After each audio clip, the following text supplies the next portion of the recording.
isa po akong product specialist. So, ngayong araw, i-discuss natin ang functions, icons, at basic troubleshooting ng MST542S. So, tara! Nandito na po tayo sa loob ng MST. So, bago natin i-start yung machine, dapat palaging naka-handbrake. So, nakataas na dapat. So, ito yung susian. So, pandalin na natin.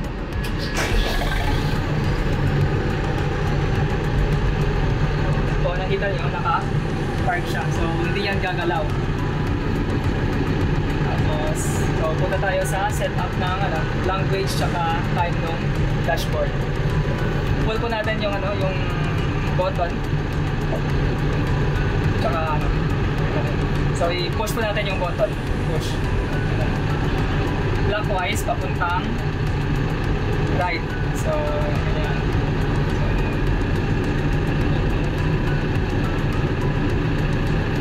Check po muna natin kung may mga error. So, click lang po pag mag-select ng gusto mong setting. So, kita nyo po, wala naman po siyang error. So, kung ipupull mo yung button, parang back po siya, magbaback. Ayun. Set up po natin yung time dito sa cluster settings. So, click ko lang. And po. Click. Ayan. Tapos, click. Clockwise po, pili po hours or minutes yung adjust natin. So, pag napili nyo po yung hour, ito, click lang yung button. Tapos, clockwise, pag-move po ng time.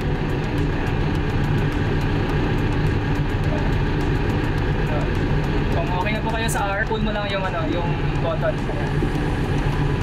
So, clockwise or counterclockwise, ayan na po siya may movement. Tapos sa minutes. So, click mo lang kung gusto mong edit. Okay. Tapos, kung okay na po, pull lang ulit yung button. Para ma-save, move po kayo dito. Square. Tapos, click lang po. Masasave na po yan yung settings niya. So, pull ulit. Ayan. Okay. Brightness. Click po kung gusto nyo adjust. Counterclockwise. Low po ng brightness pag low. Ito po yung yung icons na turtle. Kapag umilaw po siya, meaning naka-slow mode po yung yung machine. Ito po ngayon naka-standard tayo, standard mode, fast mode, tsaka ito yung parking brake. So, naka-engage yung parking brake. So, hindi po to tatakbo kung naka-engage. Ito po yung yung icon na to is engine oil pressure. Kung umilaw po ito, ibig sabihin mababa po yung pressure ng ng engine oil. Ito po yung DEF system or diesel engine fluid. So kung umiilaw to, nagma-malfunction po siya. Ito po rear work lamp. So work lamp yung ilaw po sa sa likod. Ito naman po yung front work lamp. So yung ilaw po sa harap. Ito, stabilizer. So, left stabilizer, tsaka right stabilizer, tapos SRS, so smooth riding system. Kung naka-on to, umilaw, meaning naka-smooth riding system tayo. So, ito po yung transmission oil temperature. So, kapag umilaw po ito, ibig sabihin, mataas na po yung temperature ng transmission. Ito naman po, parking light, emission. So, kapag umilaw to, meaning may emission failure sa system. Ito, automatic transmission. So, kapag naka-on po yun, ilaw rin po to. Ito, 4-wheel drive. Ito, stop engine. So, kapag umilaw po ito, meaning may error sa engine. So, kailangan ipatay agad yung engine.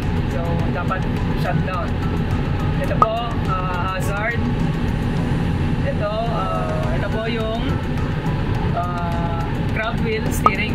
So, kapag steering wheel papuntang right, yung front tsaka rear wheel natin papunta rin pong right. Ito po, next is two-wheel steering. So kapag nila natin yung steering wheel papuntang right, front wheel lang po yung gagalaw. So yung rear wheel natin, hindi po siya gagalaw. So okay po siya sa mga sa straight na daan. So kapag nagta-travel, ito po yung mode na gagamitin natin, naka two-wheel steering.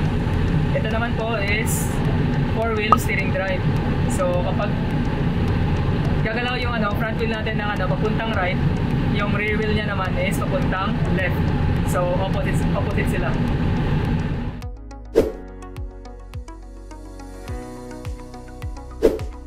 So una, fan. Ito, long press lang.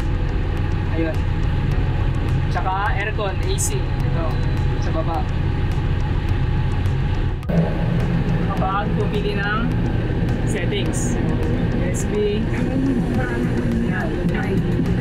Naka-radio po siya ngayon. So, for more videos, please like, share, and subscribe at Lemco Industrial Corporation.